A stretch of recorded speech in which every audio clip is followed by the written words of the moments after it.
Good morning students, how are you all.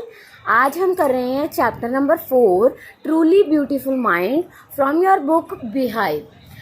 इन दोनों books के 5 chapters complete हो जाएंगे। इसका chapter number 5 snake and the mirror आपके सिलेबस से कट हो गया है और इसके बाद जो पॉइंट थी आइजर लेक ऑफ इनिसफ्री वो भी कट हो चुकी है। तो आज हम इसका ये चैप्टर नंबर 4 करने के बाद इस बुक का जो फर्स्ट सेमेस्टर का सिलेबस था वो कंप्लीट हो जाएगा। इसके बाद मैं आपको सेकेंड सेम जहाँ से शुरू होता है वो करवाऊंगी। बट आप 9th क्लास में हो तो आपका सेकेंड सेम और फर्स्ट सेम का कोई मतलब ही नहीं है, क्योंकि आपको फुल सिलेबस में से ही पेपर आएगा। जो आपने फर्स्ट में किया वो भी, जो आप बाद में करोगे वो भी। तो आज हम कर रहे हैं chapter number 4 a truly beautiful mind. ये चैप्टर एल्बर्ट आइंस्टाइन के बारे में है। उनका जन्म कैसे हुआ, वो क्या सोचते थे, उनकी लाइफ स्टोरी है थोड़ी सी शॉर्ट में। तो आज हम let's start the reading. Albert Einstein was born on 14 March 1879 in the German city of Ulm. Without any indication that he was destined for greatness, on the contrary, his mother thought Albert was a freak. To her, his head seemed much too large. Albert Einstein का जन्म उल्म शहर में 14 मार्च 1879 में हुआ था।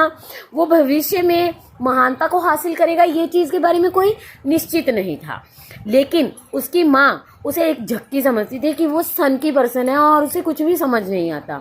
उस लिहाज से उसका सिर जो था वो बहुत बड़ा था। एट द एज ऑफ 2.5 यानी कि 2.5 साल के जब आइंस्टीन थे, स्टिल वॉज नॉट टॉकिंग, वो अभी भी बात नहीं कर सकते थे। When he finally did learn to speak, जब उन्हें बोलना आ गया, he uttered everything twice, तो वो हर बात को 2 बार बोलते थे। Einstein didn't know what to do with other children, दूसरे बच्चों के साथ क्या करना है, कैसे करना है। and his playmates called him brother boring, और उसके जितने भी साथी थे वो सभी उसे ब्रदर बोरिंग बुलाते थे।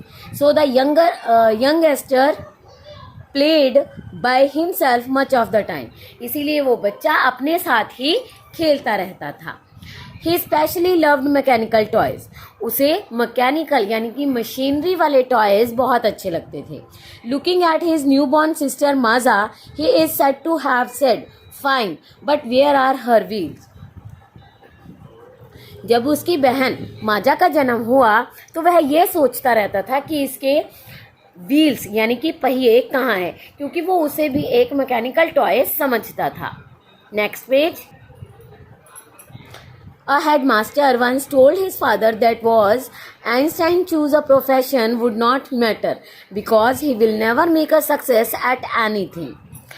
हेडमास्टर ने एक बार उसके पिता को कहा कि आइंस्टाइन चाहे किसी भी व्यवसाय को चुने, इससे कोई फर्क नहीं पड़ता क्योंकि वह किसी भी व्यवसाय में सफल नहीं होगा। यानी कि उसके टीचर्स भी यही सोचते थे कि आइंस्टाइन जो है वो बहुत ही स्लो लर्नर है, तो वो कोई भी काम नहीं कर सकता। Einstein began learning to play the violin at the age of 6 साल की जब उनकी उम्र हुई तो उन्होंने वायलिन बजाना सीखा। Because his mother wanted him to, क्योंकि ऐसा उनकी माँ चाहती थी। He later became a gifted amateur violinist, उसके बाद वह एक वायलिन वादक बना। Maintaining this skill throughout his life, और उन्होंने अपने जीवन में इसे कायम रखा, यानी कि वो वायलिन बहुत अच्छा बजा सकते थे।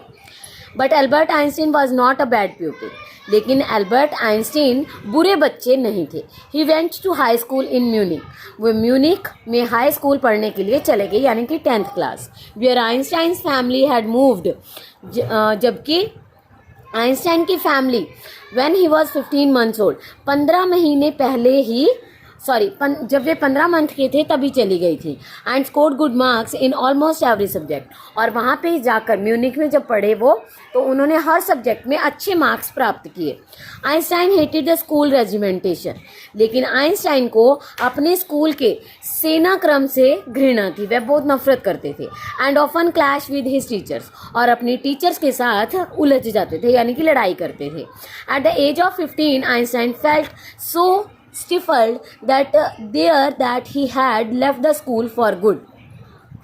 15 वर्ष की आयु में उनका स्कूल में इतना दम घुटने लगा कि उन्होंने उसे छोड़ दिया।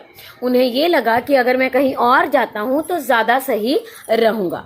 द प्रीवियस ईयर, पिछले साल, Albert's parents had move to Milan. अब वे मिलन आकर रहने लगे थे। कौन? उसके parents. And left their son with relatives, और उन्होंने अपने बेटे को रिश्तेदारों के पास छोड़ दिया था।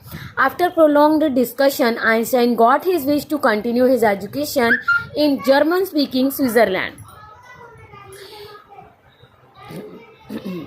लंबे चौड़े विवाद के बाद आइंस्टाइन जर्मन भाषा वाले स्विट्जरलैंड में अपनी शिक्षा जारी रखने की इच्छा को पूरी कर पाया। In a city which was more liberal than Munich, और स्विट्जरलैंड जो सिटी है वहाँ पर म्यूनिक से ज़्यादा उन्हें स्वतंत्रता प्राप्त थी। Einstein was highly gifted in mathematics and interested in physics.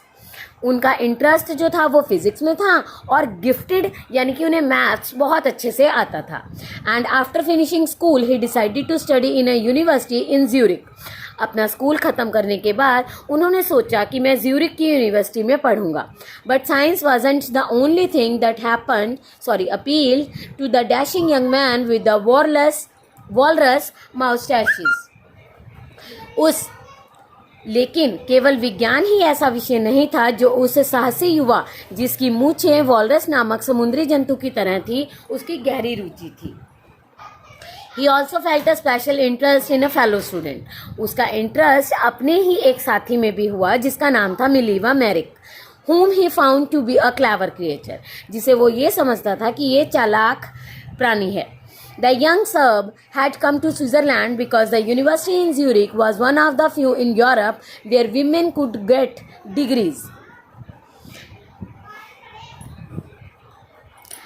यह युवा यानी कि आइंस्टाइन जब स्विट्जरलैंड आए, और दूसरी जो लड़की थी सर्ब यानी कि सर्ब जिसे कहा गया है मिलेवा, वो भी ज्यूरिक में पढ़ने के लिए आई, क्योंकि ज्यूरिक विश्वविद्यालय ही उन विश्वविद्यालयों में से एक था जो महिलाओं को डिग्री देता था।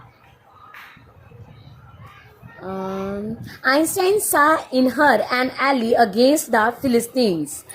आइंस्टाइन ने उसमें उसे एक साथी दिखाई देता है।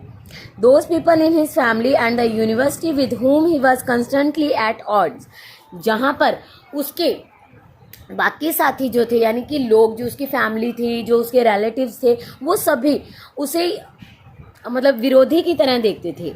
लेकिन जो आइंस्टाइन था वो उसे एक मित्र के रूप में देखता था। The couple fell in love, दोनों को एक दूसरे से प्यार हो जाता है। Letters survive in which they put their affection into words, वे अपने प्यार का इजहार शब्दों में करते थे और लेटर्स लिखते थे। मिक्सिंग साइंस विद टेंडरनेस, कोमल शब्दों में साइंस मिक्स कर देते थे।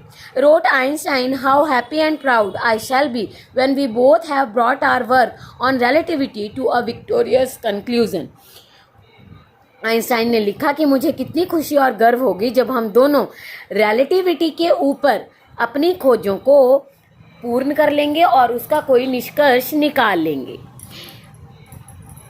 इसके बाद का चैप्टर हम कल करेंगे पॉइंट नंबर 8 से। Okay students, till then bye.